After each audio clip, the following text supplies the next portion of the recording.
नमस्कार साथियों, स्वागत है आप सभी का एकलव्य पीसीएस में।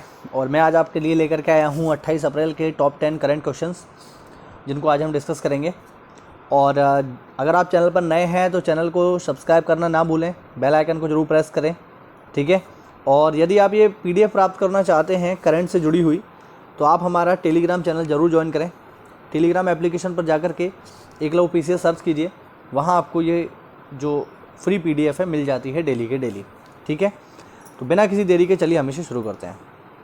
तो पहला प्रश्न है यहाँ पर, वित्त मंत्रालय ने 29 इंश्योरेंस कंपनियों तथा 9 स्टॉक और सिक्योरिटीज़ इकाइयों को केवाईसी के लिए किस डॉक्यूमेंट्स का इस्तेमाल करने की इजाज़त दे दी है।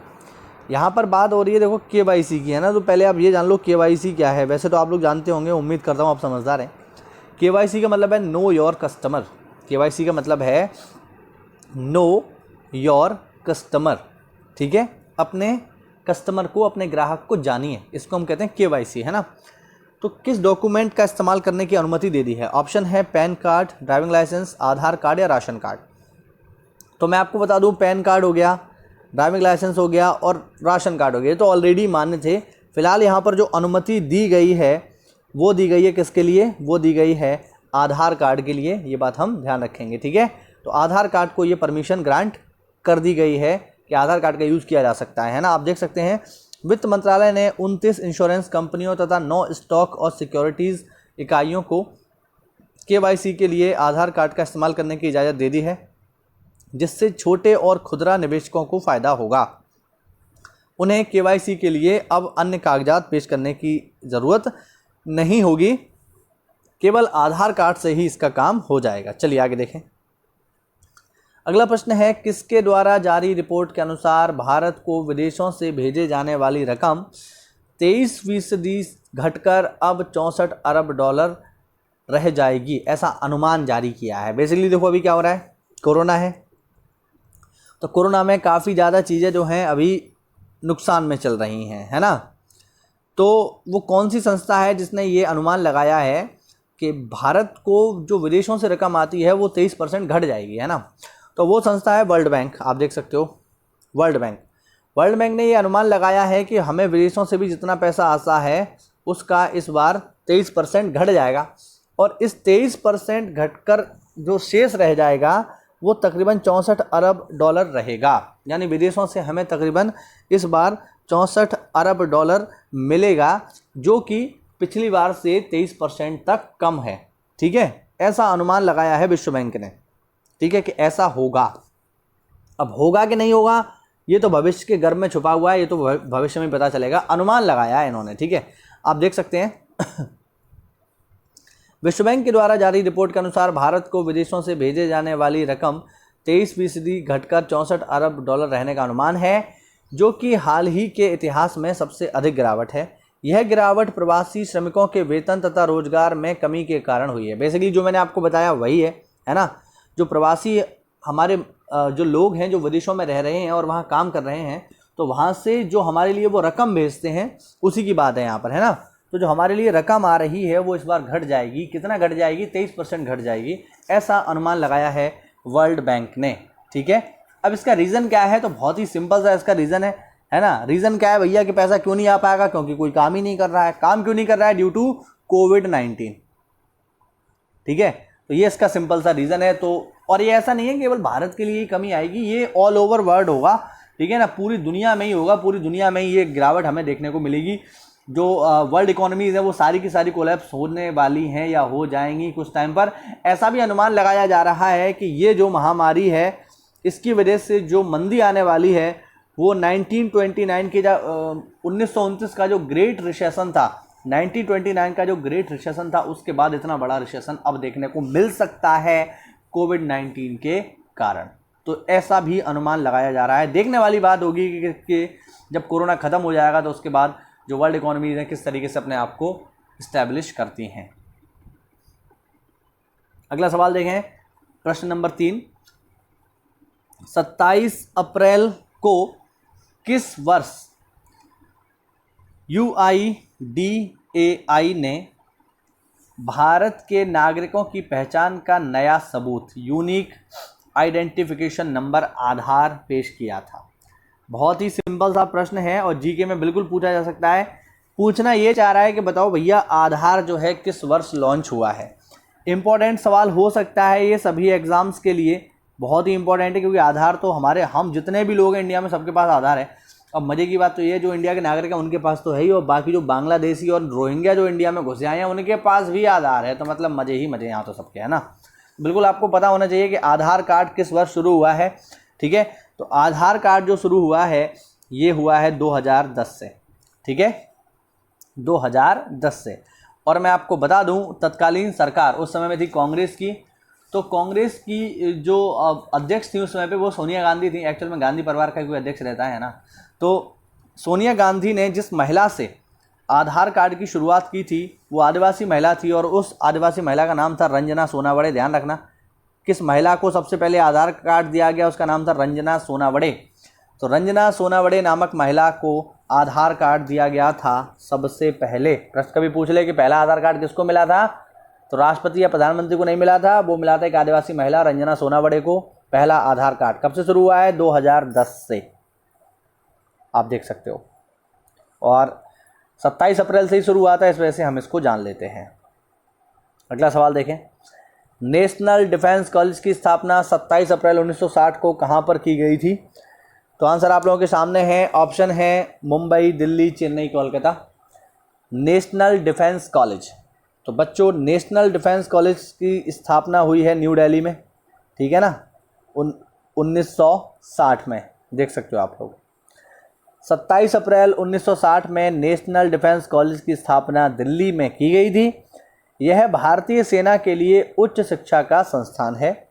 पाठ्यक्रम में वरिष्ठ रक्षा अधिकारी और सिविल सेवाओं के वरिष्ठ अधिकारी भाग ले सकते हैं। हर साल अन्य देशों के करीब 25 अधिकारी भी इस पाठ्यक्रम का हिस्सा बनते हैं।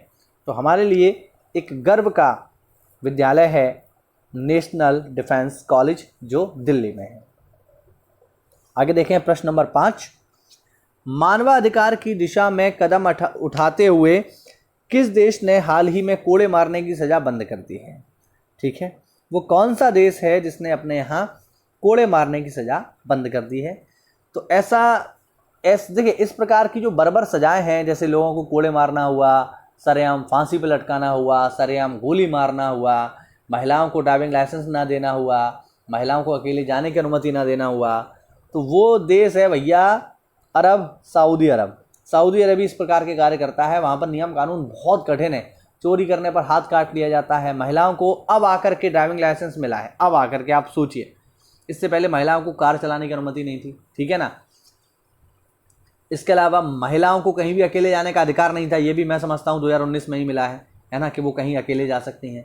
मतलब कोई महिला अकेले जा नहीं सकती। अगर कोई पुरुष नहीं है तो घर में कोई भी व्यक्ति जो उसके खानदान में पुरुष है वो ये उससे अनुमति लेनी पड़ेगी कि हाँ मैं बाहर घूमने जा रही हूँ विदेश, तो ही मैं जा पाऊँगी, अकेले नहीं जा सकती। तो इस प्रकार के व्यर्थ के कानून बने हुए हैं सऊदी अरब में। ठीक है, अब लोग तर्क ये भी दे देते हैं कि इतने कठिन कानून है इसलिए वहाँ पर चोरी डकैती नहीं होती। तो भैया मानवाधिकार भी कोई चीज़ होती है। ठीक है ना, चोरी डकैती कोई इतनी बड़ी चीज़ नहीं है कि आप उससे लोगों को मार ही डालें, है ना। लोगों को समझा कर भी इसमें काम चलाया जा सकता है। तो फिलहाल किस देश ने कोड़े मारने की सज़ा बंद कर दी है? तो वो है सऊदी अरब। सऊदी अरब ने अब लोगों को कोड़े नहीं मारेगा, वो कहने का मतलब ये है। देख सकते हैं सऊदी अरब ने शाह और युवराज क्राउन प्रिंस द्वारा हाल ही में मानवाधिकार की दिशा में कदम उठाते हुए कोड़े मारने की सज़ा को बंद कर दिया है। सऊदी अरब के उच्चतम न्यायालय का कहना है कि ताज़ा सुधार का लक्ष्य देश को शारीरिक दंड के खिलाफ अंतर्राष्ट्रीय मानवाधिकारों के मानदंडों के और करीब लाना है। ऐसा कह रहा है सऊदी अरब। चलिए अगला प्रश्न है, हाल ही में किस राज्य ने कोरोना संकट में रिपोर्टिंग कर रहे पत्रकारों को 10 लाख रुपए का बीमा देने की घोषणा की है? ये सवाल रिपीट है, हम इसको पहले पढ़ चुके हैं। वो राज्य कौन सा है? वो है हरियाणा। हरियाणा स्टेट ने, यानी मनोहर लाल खट्टर सरकार ने ये घोषणा की है कि कोरोना के दौरान जो भी लोग रिपोर्टिंग कर रहे हैं उनको 10 लाख रुपए का बीमा दिया जाएगा अगर वो बीमार पड़ जाते हैं तो। आप देख सकते हो। ठीक है, वही है, इसको हम एक बार कवर कर चुके हैं। अगला है 27 अप्रैल को किस देश में स्वतंत्रता दिवस मनाया जाता है? 27 अप्रैल को तो भैया 27 अप्रैल को दक्षिण अफ्रीका का स्वतंत्रता दिवस मनाया जाता है। दक्षिण अफ्रीका 27 अप्रैल 1994 को स्वतंत्र हुआ था और दक्षिण अफ्रीका में बहुत ही फेमस काम किया है महात्मा गांधी जी ने। गांधी जी के ऊपर हमारा आज एक लेक्चर आएगा, ठीक है, ठीक शाम को, ठीक है ना। मैं शाम में से अपलोड करूँगा। गांधी जी के ऊपर पूरा लेक्चर आएगा, गांधी जी की पूरी जानकारी उसमें दी गई है, उनके दक्षिण अफ्रीका के कार्यों को, तो उसको देखना ना भूलिए। गांधी जी के ऊपर वो लेक्चर आएगा शाम में, या तो 6 बजे आएगा अन्यथा 7 बजे आएगा, तो टाइम आपको बता दिया जाएगा, कोई दिक्कत नहीं है, ठीक है। तो बिल्कुल 27 अप्रैल 1994 को दक्षिण अफ्रीका स्वतंत्र हुआ था, आप देख सकते हो। चलिए अगला प्रश्न है प्रश्न number 8। My book my friend नामक अभियान किसने लॉन्च किया है? माई बुक माई फ्रेंड, तो बेसिकली इसमें क्या होगा, एक प्रकार का चैलेंज है ये, है ना, जैसे चैलेंज चलते रहते हैं कि इसमें आपको जो है 3 लोगों को, मतलब एक व्यक्ति को ये चैलेंज देना है कि आप 3 किताबें पढ़िए, बेसिकली उससे जुड़ा हुआ है ये। तो माई बुक माई फ्रेंड अभियान जो है ये किसने शुरू किया है? ये किया है मानव संसाधन विकास मंत्री रमेश पोखरियाल ने, ठीक है, ये चैलेंज शुरू किया है, देख सकते हैं आप लोग। मानव संसाधन विकास मंत्री रमेश पोखरियाल निशंक ने विश्व पुस्तक दिवस पर माई बुक माई फ्रेंड नामक सोशल मीडिया पर एक अभियान शुरू किया। अब इसमें क्या होगा कि आप अपने चाहने वाले को, अपने दोस्त को, है ना, अपने घर में किसी को ये चैलेंज देंगे और वो इस चैलेंज के दौरान 3 किताबों का अध्ययन करेगा। यदि वो कर लेता है तो चैलेंज पूरा हो जाएगा, नहीं कर पाता है तो नहीं होगा। और मुझे व्यक्तिगत रूप से ऐसा नहीं लगता कि ये सक्सेस होगा। लोग मोबाइल में ही घुसे रहते हैं, किताब पढ़ने का समय किसके पास है ना, तो लोग कम ही किताब पढ़ना पसंद करते हैं। ज़्यादातर लोग तो सोशल मीडिया पर ही यूट्यूब फेसबुक देखते हुए अपना टाइम बिता रहे हैं लॉकडाउन के दौरान। अगला सवाल देखें, प्रश्न नंबर 9। पर्सनल कंप्यूटर के साथ इस्तेमाल किए जाने पर्सनल कंप्यूटर के साथ इस्तेमाल करने के लिए किस कंपनी ने माउस प्रदर्शित किया था? ठीक है, ये पूछ रहा है यहाँ पर कि पहला माउस किसने बनाया था। सीधे सा सवाल ये है, माउस। तो माउस बनाया था, ऑप्शन है डेल, HP, जीरोक्स पार्क या लॉगिटेक। और ये बनाया है किसने बच्चों? ये बनाया है जीरोक्स पार्क नामक कंपनी ने पहला माउस। माउस के आविष्कारक बिल्कुल आपको पता होने चाहिए, तो देखिए डिटेल में लिखा हुआ है।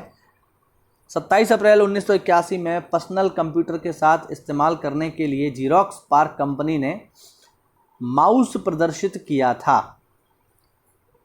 इसे जीरोक्स स्टार 8010 पर्सनल कंप्यूटर के साथ बेचा गया।